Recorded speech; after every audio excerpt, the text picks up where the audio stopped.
오늘은 신앙과 축복이라는 제목으로 말씀의 은혜를 나누겠습니다. 우리는 다 복을 받기를 원합니다. 다 진짜 10억을 받기를 원하고 서울에 집을 한 채 갖기를 원합니다. 그런데 우리가 그런 복을 받기 위해서는 예수님을 잘 믿어야 됩니다. 하나님께 복을 받기 위해서는 복을 받을 만한 그런 신앙을 갖추어야 합니다. 하나님께 복을 받기 위한 신앙의 모습은 어떤 것입니까? 오늘 시편 1편 말씀이 우리에게 그것을 잘 보여주고 있습니다. 세 가지를 말씀드릴 때 여러분들은 다 하나님께 복을 받는 그런 신앙인들이 되시기를 바랍니다.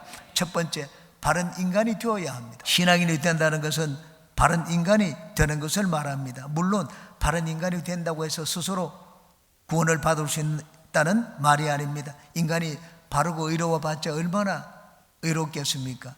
인간이 아무리 의로워도 하나님의 기준에 묻히지 못합니다. 그래서 우리는 예수님의 구원이 필요한 것입니다. 성경 말씀을 합니다. 로마서 3장입니다. 모든 사람이 죄를 범하였으며 하나님의 영광에 이르지 못하더니 그리스도 예수 안에 있는 속량으로 우리가 값없이 의롭다함을 얻은 자 되었느니라고 말씀을 합니다. 그런데 우리가 예수님을 알고 믿었으면 이제는 변화가 되어야 됩니다. 예수님을 믿어서 변화가 되었다는 것은 무엇을 말합니까? 어떤 사람이 되는 것을 말합니까? 여기 1절과 같은 사람, 그런 사람에서 이제는 돌아서는 것을 말합니다. 악하고 불의하고 교만하게 살던 삶을 버리는 것을 말합니다.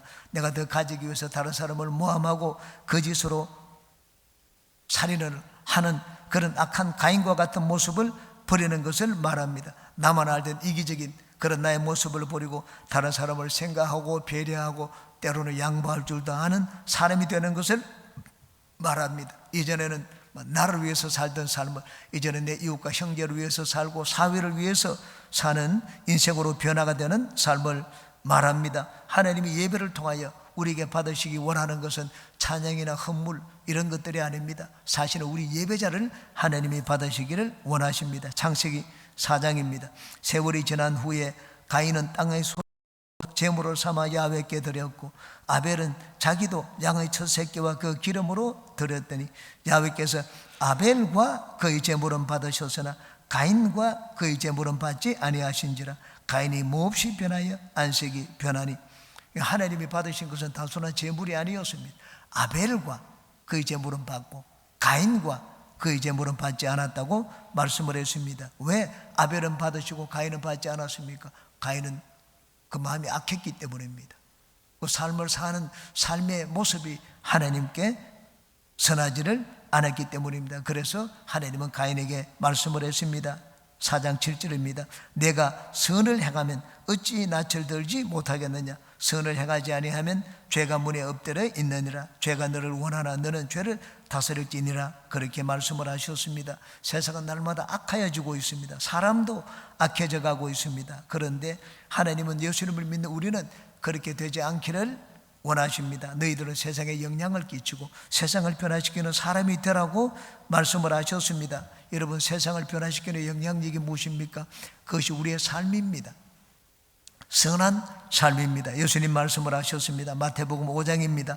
이같이 너희 빛이 사람 앞에 비치게 하여 그들로 너희 착한 행실을 보고 하늘에 계신 너희 아버지께 영광을 돌리게 하라고 말씀을 하셨습니다. 세상에서 성공해서 지위를 얻고 이름을 내고 부와 명예를 얻고 그렇게 하는 것보다 먼저 바른 인간이 되어야 됩니다. 여러분, 세상에 영향을 주는 사람이 어떤 사람입니까? 훌륭한 종교인입니까?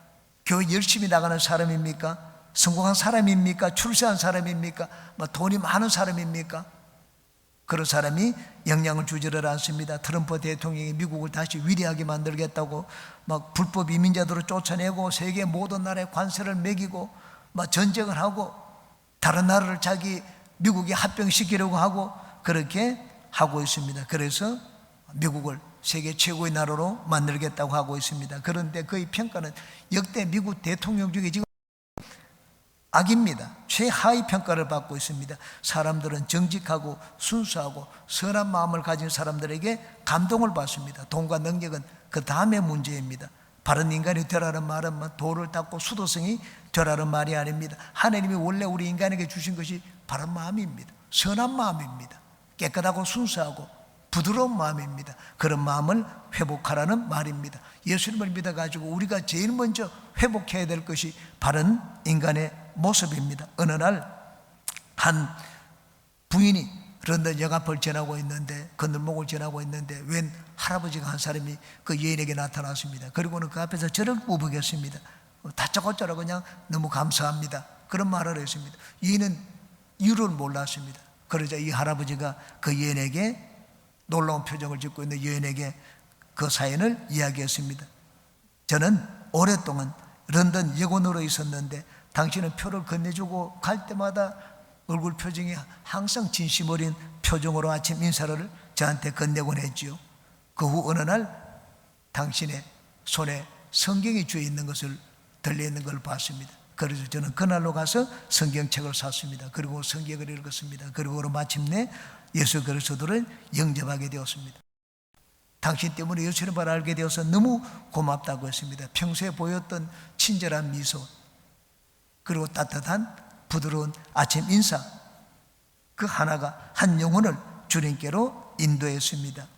IMF 때 있었던 일입니다. 한 장로님이 건실하게 경영하던 사업에 흑자 부도를 내게 되었습니다. 그래서 회사 문을 닫게 되었습니다.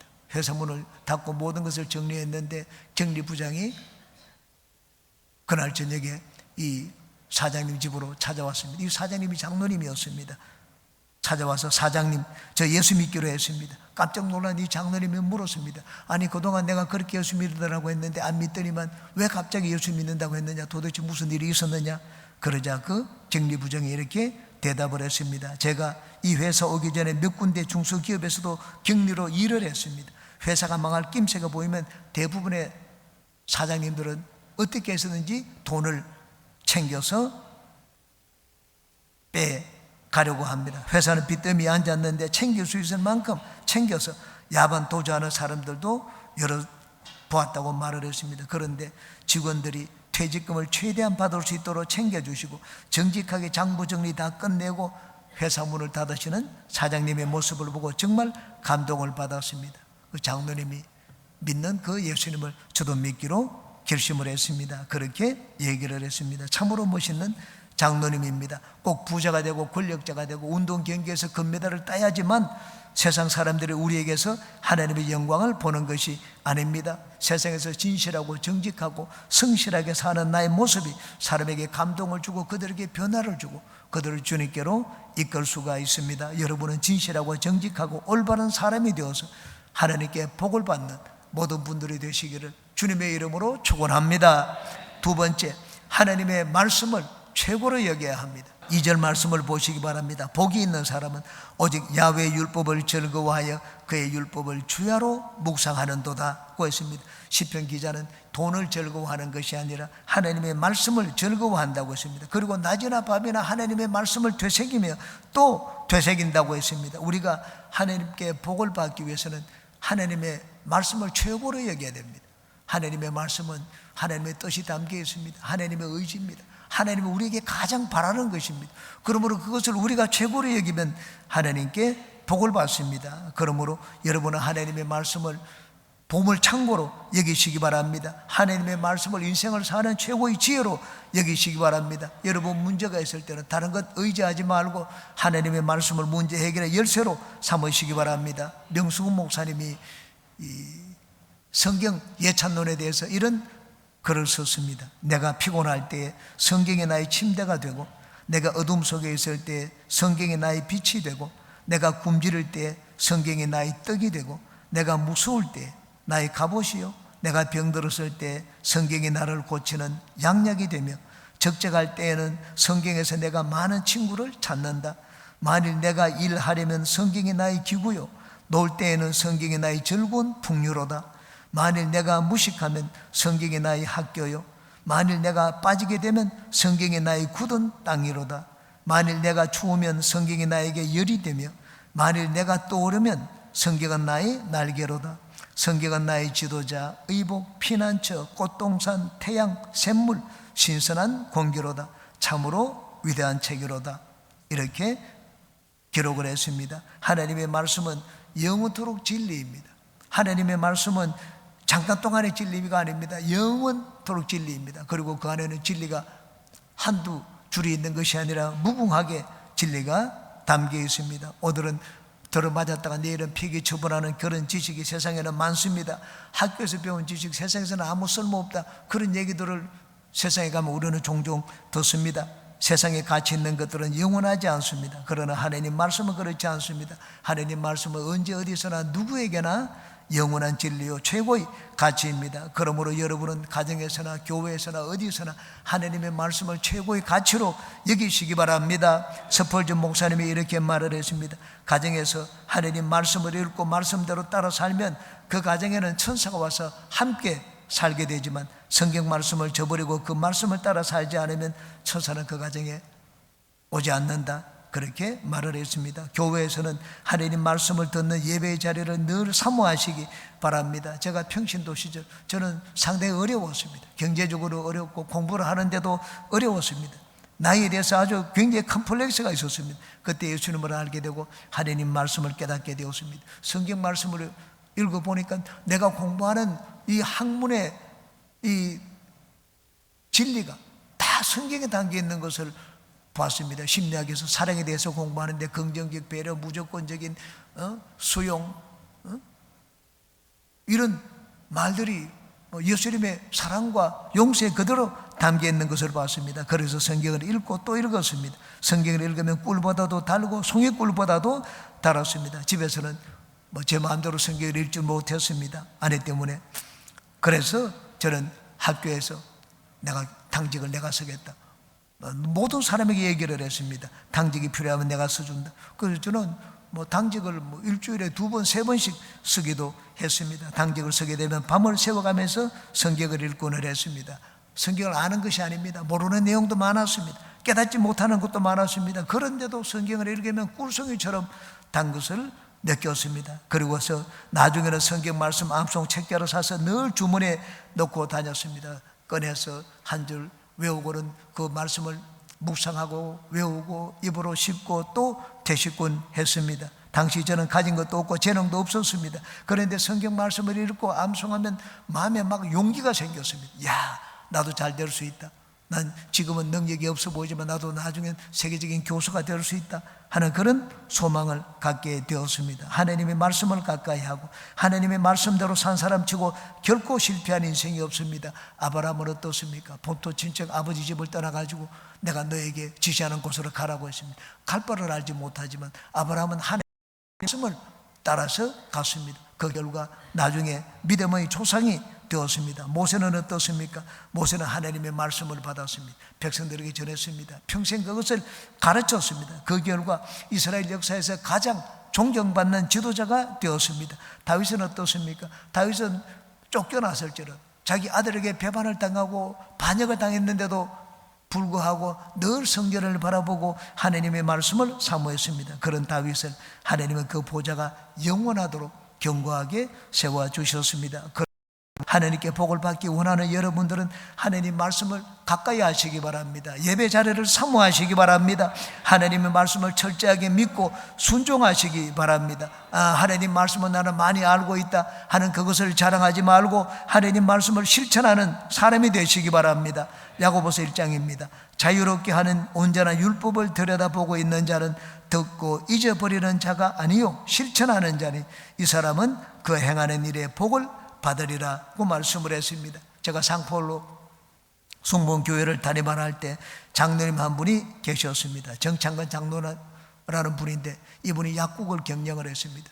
약국을 경영하면서 7층짜리 빌딩을 5층짜리 빌딩을 세웠습니다. 그 장로 직분을 받고 난 다음에 몇 개월이 지나고 난 다음에 저한테 왔습니다. 어느 토요일날 저에게 와서 무릎을 꿇고는 목사님 저에게 기도해 주세요. 그 이유를 알고 기도를 해도 해야 되지 않겠느냐 그렇게 얘기를 했습니다. 그랬더니만 자초지종을 얘기했습니다. 나는 지금부터 목사님 세금을 다 내기로 했습니다. 토요일 날도 사람들이 일 시키고 현금을 주면 일하는 사람이 좋아합니다. 그럼 난 세금을 안 내도 되기 때문에 나도 이 유익입니다. 서로가 좋기 때문에 그냥 현금 주고 세금 보고를 하지 않습니다. 제가 처음 브라질에 갔을 때 장로님 저한테 얘기해서 목사님 절대로 세금 얘기는 하지 마세요. 우리는 브라질에서는 세금을 내면 사업이 다 망합니다.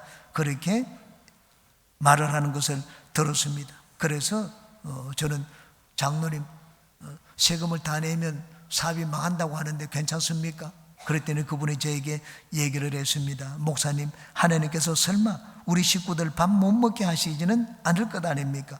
목사님, 하나님의 영광을 나타내도록 기대해 주십시오. 제 밑에 이 부르는 사람이 있는데 걔가 교회 다닙니다. 내가 장로 직분을 받았다는 것을 보고는 내가 어떻게 하는지 늘 지켜보는 것 같습니다. 걔 때문에 내가 세금 보고를 안 할 수가 없습니다. 그래서 앞으로는 세금 보고를 철저하게 모든 것을 다 하겠다, 그렇게 말을 하는 걸 들었습니다. 하나님을 살아가면 복을 받습니다. 여러분, 하나님을 살아간다는 것이 무슨 말씀을 의미합니까? 예수님이 말씀을 하십니다. 누구든지 나를 살아가면 내 계명을 지켜라, 그렇게 말씀을 했습니다. 우리가 하나님을 살아가는 증거는 하나님의 말씀을 지키며 행하며 사는 것입니다. 하나님 말씀을 최고의 가치로 여기고 하나님을 살아가여 그 말씀을 순종하여 사는 모든 분들마다 하나님께서 높여주시고 그 인생의 상급으로 갚아주시기를 주님의 이름으로 축원합니다. 세 번째, 시냇가에 심은 나무가 되어야 합니다. 시냇가에 심은 나무는 물을 잘 빨아들입니다. 왜? 그 밑에 물이 풍부하게 있기 때문입니다. 물은 나무에게 생명과도 같습니다. 마른 땅에서는 풍성한 수확을 기대할 수가 없습니다. 물이 잘 공급되어야지 나무가 물을 잘 빨아들여서 열매를 잘 맺을 수가 있습니다. 시냇가에 심은 나무가 얼마나 열매를 잘 맺는지 3절을 보시기 바랍니다. 시냇가에 심은 나무가 철을 따라 맺으며 그 잎사귀가 마르지 아니함 같으니 그가 하는 모든 일이 다 형통하리로다고 했습니다. 우리 인생의 신앙의 아름다운 열매를 맺고 하는 일마다 형통하기 위해서는 우리가 물을 잘 빨아들여야 됩니다. 생수를 많이 마시라는 말이 아닙니다. 성령의 생명수를 많이 마시고 공급을 받으라는 말입니다. 신앙의 내게 영적인 생명수는 성령입니다. 그러므로 우리가 때를 따라서 과실을 맺기 위해서는 늘 성령으로 충만해야 됩니다. 연초에만 새벽예배 12광절이 새벽예배 나왔다고 해서 연초에만 성령으로 충만해서는 안 됩니다. 사시사철 성령으로 충만해야 됩니다. 그래야지 사시사철 열매를 맺을 수가 있습니다. 성령이 우리의 삶을 둘러싸고 감싸면 거기는 놀라운 일이 일어납니다. 태초에 땅이 혼돈하고 공허했습니다. 흑암이 깊은 위에 있었습니다. 수면이 캄캄함이 온 천지를 덮었습니다. 그때 하나님의 성령이 그 어두운 세계를 덮었습니다. 성령이 그 어두운 세계를 감싸자 거기에는 새 창조의 역사가 일어났습니다. 마치 닭이 알을 품으면 알에서 병아리가 생명이 튀어나도 오듯이 성령이 그 어두운 혼동스러운 세계를 품자 거기서 생명의 역사가 일어났습니다. 빛이 생기고 사람과 생물이 살 수 있는 환경이 만들어졌습니다. 이스라엘 백성들이 광야 생활을 할 때 성령이 늘 그들을 감쌌습니다. 그러자 300만이 넘는 이스라엘이 40년 동안 광야에서 사는데 굶어 죽는 자가 없고 더위 먹는 자가 없고 옷이 헤어지는 자가 없었습니다. 하나님이 그들의 삶을 지켜주셨기 때문입니다. 모세가 이스라엘을 광야에서 이끌 때 한 번은 너무나 스트레스를 받았습니다. 하나님 앞에 나가서 자기를 죽여달라고 말씀을 했습니다. 이 많은 백성들이 자기에게 문제를 가지고 오는데 이들의 문제를 내가 어떻게 다 해결할까? 그리고 또 지금은 고기를 달라고 하는데 내가 어디서 이 많은 무리가 고기를 얻을 수 있느냐? 차라리 내가 죽여주는 것이 훨씬 더 낫겠다고 했습니다. 그러자 하나님이 말씀을 했습니다. 그러자 내일 내가 네 문제를 해결해 주겠다. 내일 70명의 장로들을 내 앞에 데려오라고 했습니다. 70명의 장로들을 데려오자 그들에게 하나님의 성령을 부어주셨습니다. 모세에게 부어주신 성령을 그들에게 부어주셔서 이젠 백성들의 문제를 같이 나누어 맞도록 하셨습니다. 두 번째 문제입니다. 먹을 걸 고기를 달라고 하는데 성령의 바람이 불어서 메추라기를 불러왔습니다. 그 300만 이스라엘이 한 달이 넘어서 고기를 먹어서 냄새가 나서 질리도록 많은 고기를 먹도록 만들어 주셨습니다. 마음의 스트레스와 물질적인 문제, 이 두 가지 문제를 모두 다 성령으로 해결해 주셨습니다. 성령은 우리 삶에 놀라운 일을 행하시는 분입니다. 하나님이 한 달 동안 고기를 먹여주겠다고 하자 모세는 처음에 참 하나님의 말씀을 우습게 얘기했습니다. 한 달이요. 어디서 그런 고기를 얻을 수가 있습니까? 바다의 고기를 다 끌어모으고 이 양떼와 소떼를 다 잡아도 그런 일이 생기지 않는다고 했습니다. 하나님이 하시겠다고 하는데 모세는 안 된다고 했습니다. 모세의 눈은 땅밖에 보지를 못했습니다. 근데 하나님은 하늘에서 일을 만드셨습니다. 전혀 모세가 생각지 않았던 곳에서 하나님의 구원의 길을 내셨습니다. 아무리 보아도 길이 보이지 않을 때 그곳에서 길을 만드시는 분이 성령입니다. 내가 나의 모든 노력을 숲으로 돌아가서 벼랑 끝에 섰을 때 그때 나를 건지시는 분이 성령이십니다. 여러분, 우리 인생 가운데 오셔서 신묘막측한 일을 행하시는 분이 성령입니다. 구약에 요셉에게 지혜를 주어서 감옥에 있는 죄수의 신분에서 막 일시에 순식간에 한나라의 그 제국의 총리가 되게 하신 분이 바로 성령이셨습니다. 모세에게 지혜와 권능을 주셔서 도망자의 신분, 그리고 살인자의 신분에서 이스라엘의 위대한 지도자로 만들어주신 분이 하나님의 성령이었습니다. 나라가 어려울 때 사사들을 세워서 그 나라를 구원하게 하신 분이 성령이셨습니다. 여러분, 목동에서 만성천자가 되게 해주신 분이 바로 성령이셨습니다. 다윗이 물맷돌 하나로 골리앗을 물리치게 하신 분도 성령이셨습니다. 예수님이 가는 곳마다 귀신을 내어 쫓고 하나나라 복음을 전하게 하신 분도 성령님이셨습니다. 성령으로 귀신이 쫓겨나면 나라가 이미 너에게 임하였느니라고 말씀을 하셨습니다. 예수님은 당신의 이 땅에 심으신 하나나라 열매들을 우리가 다 맛보고 누리며 살기를 원하십니다. 그래서 하늘에 오르셔서 하늘 보좌에서 아버지께 성령을 받아 우리 모두에게 다 부어 주셨습니다. 그러므로 우리가 하늘의 좋은 것들을 이 땅에서 체험하고 맛보고 누리며 살기 위해서는 성령으로 충만해야 됩니다. 19세기 중엽에 이 찰스 피디는 성령의 충만함을 받았습니다. 그래서 온 미국으로 다니면서 대각성 운동을 벌였습니다. 1821년 10월 10일 그는 자신이 근무하는 법률사무소에서 환상 가운데 빛으로 임재하신 예수님을 만났습니다. 주님의 발 앞에 쓰러졌습니다. 그리고는 주님의 발을 자기의 눈물로 적시어 놓았습니다. 성령의 충만을 체험하고 난 다음에 피니의 복음전도 사역은 화산처럼 폭발을 했습니다. 미국의 소돔이라는 어느 타락한 마을에 가서 집회를 시작을 했습니다. 시작한 지 15분이 되지 않았습니다. 엄청난 일이 일어났습니다. 사람들이 사방팔방으로 앉은 자리에서 넘어지면서 하나님께 자비를 베풀어 달라고 울부짖기 시작을 했습니다. 한 번은 뉴욕의 방직 공장을 견학하는 동안에 지나가는데 옆에서 일하던 한 직공이 피니가 다가가는데 손을 부들부들 떨면서 그 자리에서 푹 쓰러졌습니다. 그리고는 그 여인이 눈물로 막 통곡하며 회개하는 역사가 일어났습니다. 마치 화약이 폭발하듯이 그 방에서 일하던 모든 사람들이 막 눈물이 나가지고 일을 할 수가 없었습니다. 그 시를 바느질 하는데 여러분, 눈물이 나면 어떻게 일을 할 수가 있겠습니까? 그 옆에 있던 공장 주인이 그 광경을 봤습니다. 오늘은 공장 일보다도 영혼 구원의 일이 더 중요한 날이다. 그래서 공장 문을 그날 닫았습니다. 그 모든 사람들이 다 모여서 부흥회를 집회를 열었습니다.